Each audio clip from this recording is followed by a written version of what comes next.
Alright, so everyone, welcome to the first lesson of Alicism. The first music lesson. We are gonna have our first music lesson too. Alright, so you know, I've always wanted to teach you guys music. I've always wanted to see how I can help people inside reading, and after much thoughts and everything, I've decided to be sharing my music lessons with you guys. So for this week, we are going to treat the stave, or you can call it stave, the clefs, letter names, musical notes, their values, and rest values, meter and rhythm. Alright, so I don't want, because we are not going to do much of divination of stuff. Otherwise, I would have given you people the divination of music, but this one is not really important to you right now because you can just check the divination of music, which means so many things too, depending on the one you want. Alright, so without wasting much time, let's move straight to stuff. So, guys, as I've said already, you should be here with your book, your pen, your pencil, and if possible, your manuscript, because we are going to do a lot of works here. Alright, so now write this down. What is a stave?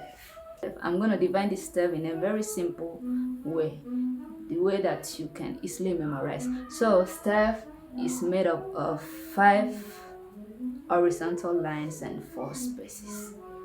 5 horizontal lines and 4 spaces. That word alone you should gram it. You should memorize this word, horizontal lines, because you know the lines can be vertical, it can be of any kind, but the one that concerns music and stave is the horizontal lines.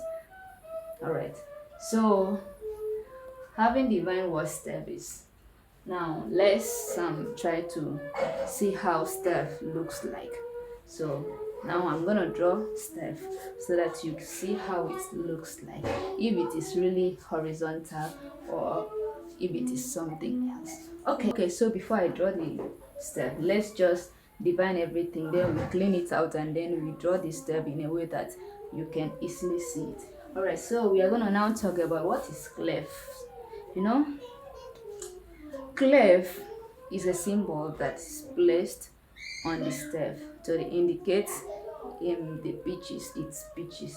So clef is a symbol that is placed at the beginning of a stave to indicate its pitches. You know, because without clef, that means music is nothing. Because without clef, how will you know if it is E? When I bring keyboard, you see, how will you know if it is E or F or G or whatever sign or whatever sound? Without clef, how will you know if it is E, F, G or whatever sound? So clefs will help us to know, oh, this note is this one on the keyboard or on any instrument.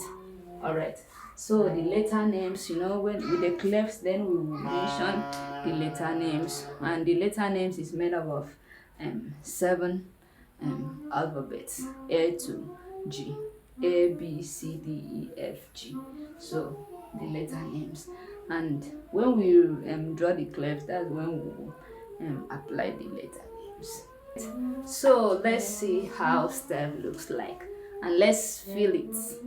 Okay, so stave, as I've said already, as you've written in your book, I said it means 5, consists of 5 horizontal lines. So we have here line 1, and remember, this is very important in music. You don't count from top to bottom, but you count from bottom to top. So the first line, this is not the first line, so the first line is the bottom. So that is how music is written, how music is counted.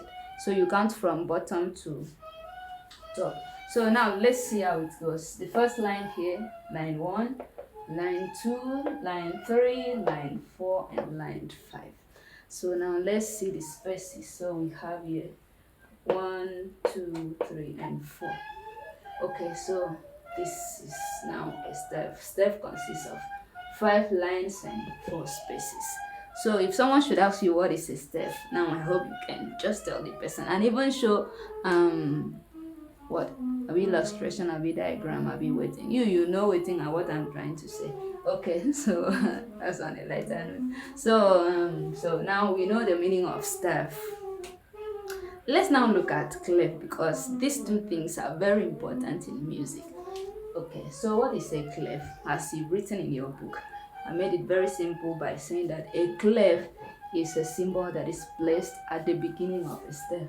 This is where the clefs are always placed at the beginning of a step to indicate the pitch, its pitch.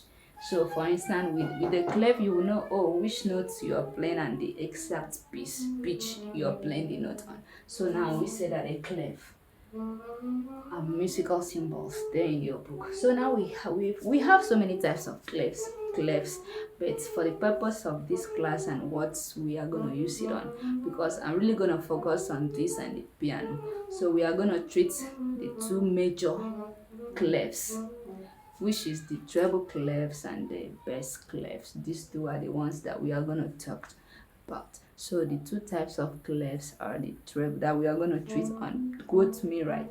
That we are going to treat on are the treble clef and the bass clef. So this is how treble clefs looks like. This is a treble clef. I hope you can see it. This is how it is drawn. It is called treble or G clef. Why is it called G clef also? Don't worry, you get to find out. And then we also have another one, which is the bass clef. So this is the bass clef, and it's bass clef or F clef. So why is it called bass clef or F clef? Don't worry, when we applied it on the step, you'll see why those two clefs has different names. So in our next class, we are going to apply the clefs here on the step and then write out their names, because each clef has different pitches. Each clef has different names, pitches. So if you enjoy this class, the introduction, the beginning of everything, why not just give us a share and subscribe?